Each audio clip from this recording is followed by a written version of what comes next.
Assalamualaikum warahmatullahi wabarakatuh. Nusaibah binti Ka'ab radhiyallahu anha. Namanya tercatat dalam tinta emas penuh kemuliaan. Bahkan kematiannya mengundang ribuan malaikat untuk menyambutnya. Hari itu, Nusaibah sedang berada di dapur.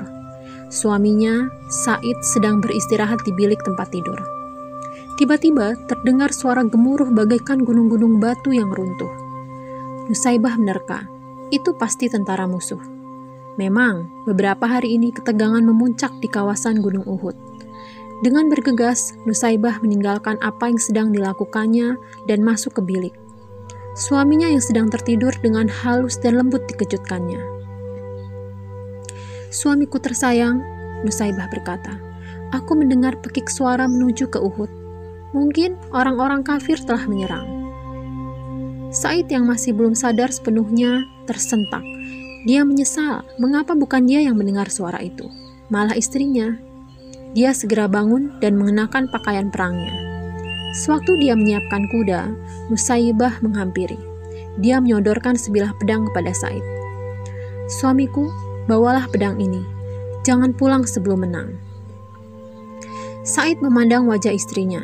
Setelah mendengar perkataannya itu, tak pernah ada keraguan padanya untuk pergi ke medan perang. Dengan sigap dinaikinya kuda itu. Lalu terdengarlah derap suara langkah kuda menuju ke utara. Said langsung terjun ke tengah medan pertempuran yang sedang berkecamuk. Di satu sudut yang lain, Rasulullah melihatnya dan tersenyum kepadanya. Senyum yang tulus itu semakin mengobarkan keberanian Said. Di rumah, Nusaibah duduk dengan gelisah. Kedua anaknya, Amar yang baru berusia 15 tahun dan Sa'ad yang 2 tahun lebih muda memperhatikan ibunya dengan pandangan cemas. Ketika itulah tiba-tiba muncul seorang penunggang kuda yang nampaknya sangat gugup. "Ibu, salam dari Rasulullah," berkata si penunggang kuda. "Suami ibu, Said, baru saja gugur di medan perang. Beliau syahid." Wanita yang bersahaja, Nusaibah tertunduk sebentar. "Innalillah," gumamnya. "Suamiku telah menang perang. Terima kasih ya Allah." Setelah pemberi kabar itu meninggalkan tempat, Nusaibah memanggil Amar. Ia tersenyum kepadanya di tengah tangis yang tertahan. "Amar, kau lihat ibu menangis? Ini bukan air mata sedih mendengar ayahmu telah syahid. Aku sedih karena tidak memiliki apa-apa lagi untuk diberikan bagi para pejuang Nabi. Maukah engkau melihat ibumu bahagia?" Amar mengangguk, hatinya berdebar-debar. "Ambillah kuda di kandang dan bawalah tombak. Bertempurlah bersama Nabi hingga kaum kafir terhapus." Mata Amar bersinar-sinar. "Terima kasih ibu, inilah yang aku tunggu sejak dari tadi. Aku ragu, seandainya ibu tidak memberi peluang kepadaku untuk membela agama Allah." Putra Nusaibah yang berbadan kurus itu pun terus menderapkan kudanya mengikuti jejak sang ayah. Tidak terlihat ketakutan sedikit pun dalam wajahnya. Di hadapan Rasulullah ia memperkenalkan diri. "Ya Rasulullah, aku Amar bin Said. Aku datang untuk menggantikan ayahku yang telah gugur." Rasul dengan terharu memeluk anak muda itu. "Engkau adalah pemuda Islam yang sejati, Amar. Allah memberkahimu." Hari itu pertempuran berlalu cepat. Pertumpahan darah berlangsung hingga petang. Pagi-pagi, seorang utusan pasukan Islam berangkat dari perkemahan ke medan tempur. Mereka menuju ke rumah Nusaibah. Setibanya di sana, wanita yang tabah itu sedang termangu-mangu menunggu berita. "Ada kabar apakah gerangan?" serunya gemetar ketika sang utusan belum lagi membuka suaranya. "Apakah anakku gugur?"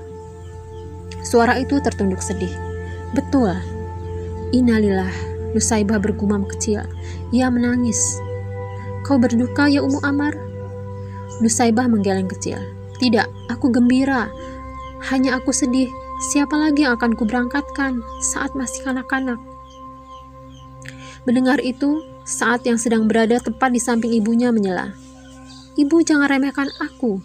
Jika engkau izinkan, akan aku tunjukkan bahwa Sa'ad adalah putra seorang ayah yang gagah berani." Nusaibah terperanjat. Ia memandang putranya. "Kau tidak takut, nak?" Sa'ad yang sudah meloncat ke atas kudanya menggeleng. Yakin, sebuah senyum terhias di wajahnya. ketika Nusaibah dengan besar hati melambaikan tangannya saat hilang bersama utusan tentara itu. Di arena pertempuran, saat betul-betul menunjukkan kemampuannya, pemuda berusia 13 tahun itu telah banyak menghempaskan nyawa orang kafir, hingga akhirnya tibalah saat itu, yakni ketika sebilah anak panah menancap di dadanya, saat tersungkur mencium bumi dan menyerukan Allahu Akbar. Kembali Rasulullah memberangkatkan utusan ke rumah Nusaibah. Mendengar berita kematian itu, Nusaibah meremang bulu tengkuknya. "Hai utusan," ujarnya, "kau saksikan sendiri, aku sudah tidak memiliki apa-apa lagi. Hanya masih tersisa diriku yang tua ini. Untuk itu, izinkanlah aku ikut bersamamu ke medan perang." Sang utusan mengerutkan keningnya. "Tapi engkau wanita ya ibu?" Nusaibah tersinggung. "Engkau meremehkan aku karena aku wanita? Apakah wanita tidak ingin pula masuk ke surga melalui jihad?" Nusaibah tidak menunggu jawaban dari utusan tersebut. Ia bergegas menghadap Rasulullah dengan mengendarai kuda yang ada. Tiba di sana, Rasulullah mendengarkan semua perkataan Nusaibah.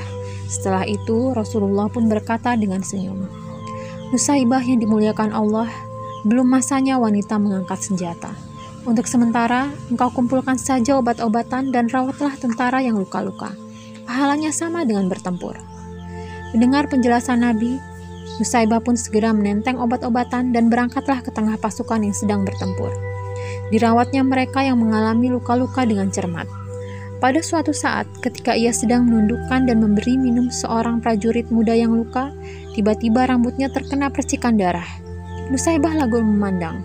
Ternyata kepala seorang tentara Islam tergolek, tewas terbabat oleh senjata orang kafir. Timbul kemarahan Nusaibah menyaksikan kekejaman ini. Apalagi ketika dilihatnya Rasulullah terjatuh dari kudanya akibat keningnya terserempet anak panah musuh. Nusaibah tidak dapat menahan diri lagi menyaksikan hal itu.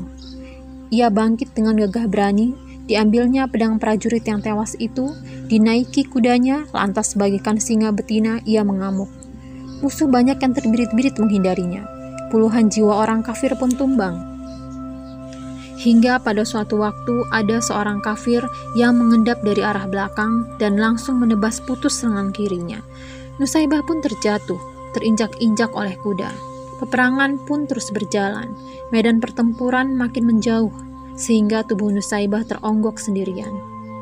Tiba-tiba Ibnu Mas'ud menunggang kudanya, mengawasi kalau-kalau ada orang yang bisa ditolongnya. Sahabat itu begitu melihat ada tubuh yang bergerak-gerak dengan susah payah, dia segera mendekatinya. Dipercikannya air ke muka tubuh itu. Akhirnya Ibnu Mas'ud mengenalinya. "Istri Saidkah engkau?" Nusaibah samar-samar memperhatikan penolongnya, lalu bertanya, "Bagaimana dengan Rasulullah? Selamatkah Baginda?" "Baginda Rasulullah tidak kurang suatu apapun."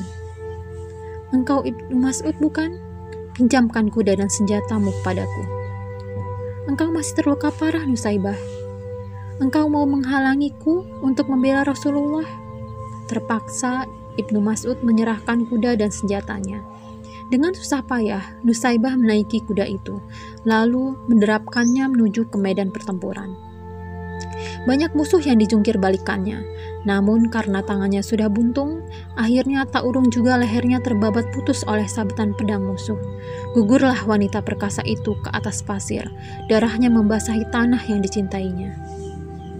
Tiba-tiba, langit berubah mendung, hitam kelabu, padahal tadinya langit nampak cerah dan terang benderang. Pertempuran terhenti sejenak. Rasulullah kemudian berkata kepada para sahabatnya, "Kalian lihat, langit tiba-tiba menghitam bukan? Itu adalah bayangan para malaikat, yang beribu-ribu jumlahnya. Mereka berduyun-duyun menyambut kedatangan arwah Nusaibah, wanita yang perkasa." Subhanallah, Allahu Akbar. Tanpa pejuang sejati seperti dia, mustahil agama Islam bisa sampai dengan damai kepada kita yang hidup di zaman sekarang. Kisah penuh inspiratif ini seharusnya dapat menggugah jiwa juang kita agar tidak cengeng ketika melepas anak-anak yang sedang berjuang. Jika ingin melihat anak menjadi kuat, maka kita harus menjadi ibu yang kuat terlebih dahulu. Wallahu a'lam bishawab.